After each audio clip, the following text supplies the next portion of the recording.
Morning, my dear students. Welcome back to class on history. We are going to begin the last chapter titled as Industrial Revolution. So, how do you define the term called Industrial Revolution? It is defined as a series of changes. Series means a continuous changes that brought about a transition. Transition means that brought about a kind of change in three different areas. A series of changes that brought about a transition from three things. There is production by hand to machine, by hand to machine, small scale production to large scale, small scale production to large scale production. So, a series of changes that brought about a transition in three things from production by hand to machine production by machine, small scale production to large scale production, and the last one is handmade goods to handmade goods to machine made goods. This is how we define the term called Industrial Revolution. It means a series of changes that brought about a transition from production by hand to production by machine, from small scale production to large scale production, and from handmade goods to machine made goods. And this Industrial Revolution began in England. We are clear with the definition of Industrial Revolution. So now let's see about the different causes. What are the causes that led to the Industrial Revolution? And there are 7 of them. The first one is congenial atmosphere. Congenial atmosphere means very conducive, a proper atmosphere. That's the first one. The second is colonial empire.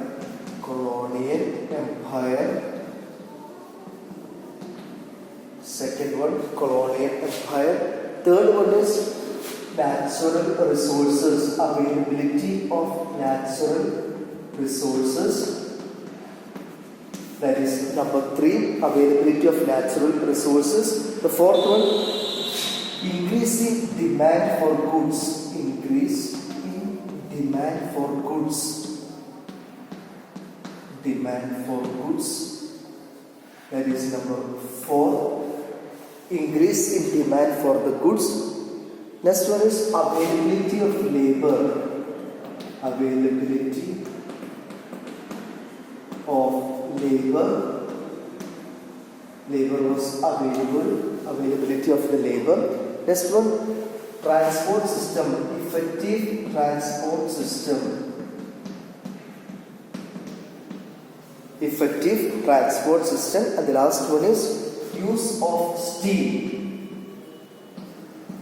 Use of steam. These are the 7 causes that led to Industrial Revolution. So let's take the first one. What do you mean by the term called congenial atmosphere? What do you mean by proper atmosphere? During before the Industrial Revolution, we have learned about the Reformation that happened in Europe. There was chance for experimentation, for finding out different or new methods of production that led to the invention of machines and using those machines for manufacturing the products. So scope for experimentation, discovering or finding new methods of production, invention of machineries and using them for manufacturing the products. There are 3 important people. One is first John Kane, who invented the flying shuttle that increased the speed of weaving. We have James Hargreaves, who discovered the spinning jenny that can spin 8 threads at a time instead of 1. And we have got Richard Arkwright, who invented water frame that produce harder and stronger yarn. So that's what I mean the term called a congenial or conducive atmosphere. Second is colonial empire. And what does it mean? England had large colonies in different parts of the world, mostly in Asia and Africa.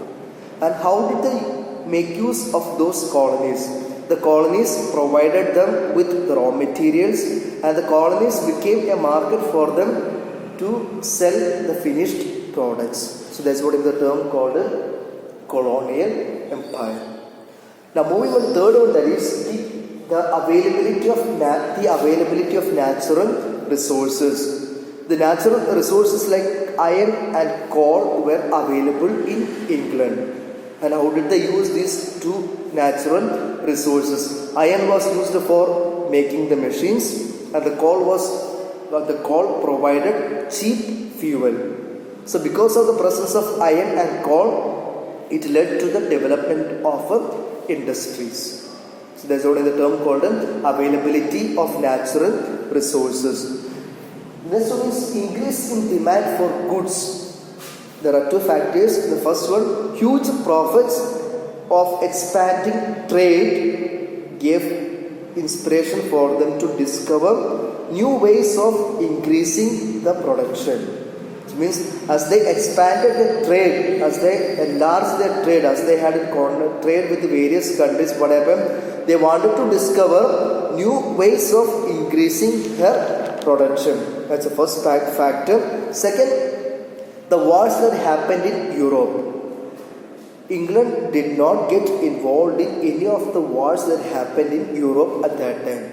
And those wars destroyed or damaged the trade and industry of the continental countries. But because of the large period of peace existed in Britain or in England, that was conducive, that was proper for the industrial revolution to happen or to take place. So England did not get involved in any of the wars that happened among the continental countries. So because of the long period of peace existing in England, that paved way for the industrial revolution. Next one is availability of labor. There are two reasons for this availability of labor. The first one is the decline in the feudal system and agrarian revolution that happened or that preceded industrial, which means those things happened before the industrial revolution in England. So what happened? There were large number of peasants who were unemployed, and they shifted themselves to the cities. That's the reason there was availability of labor, the shifting of the unemployed peasants from village to the cities. Next one is effective transport system. For any development, we need to have effective transport system. So the use of charcoal and using tar for constructing the road, steam boats and the steamships made the transport system very effective in England. Besides these four, George Stephenson invented locomotive engine. So because of the effective transport system, there was the development that happened in England.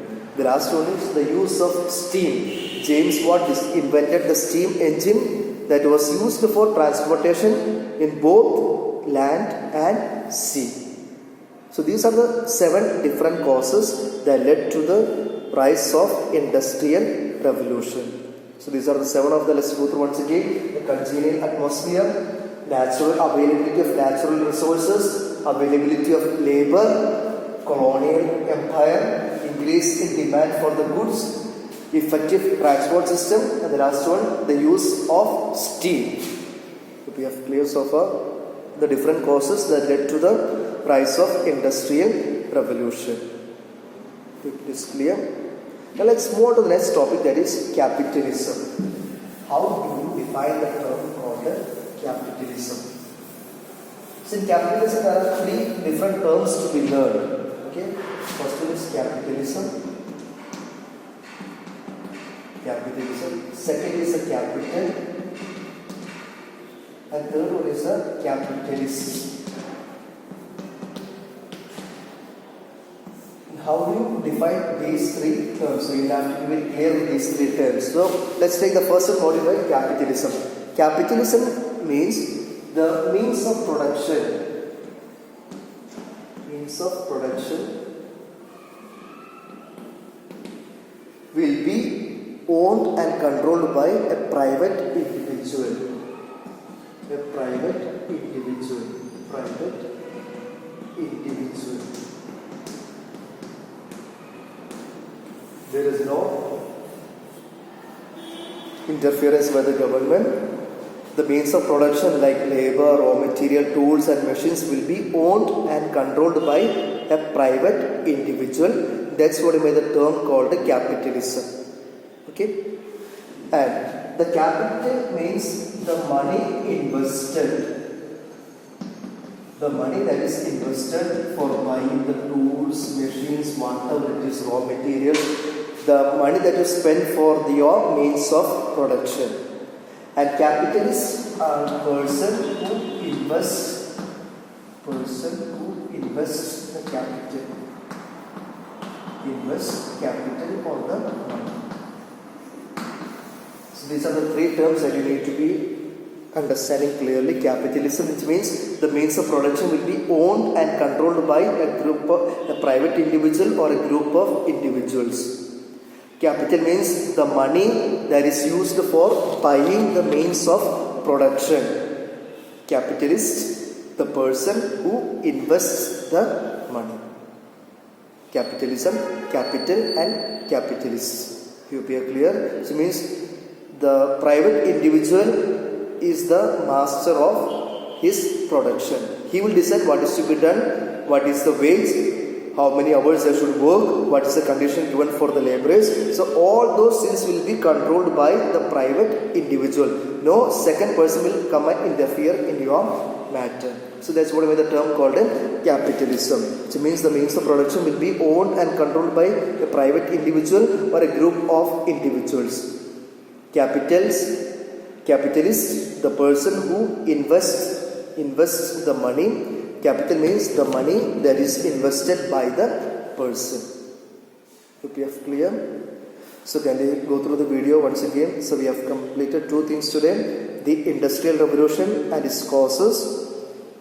Next one, the definition of capitalism. Now we will see about the causes and the impact of capitalism.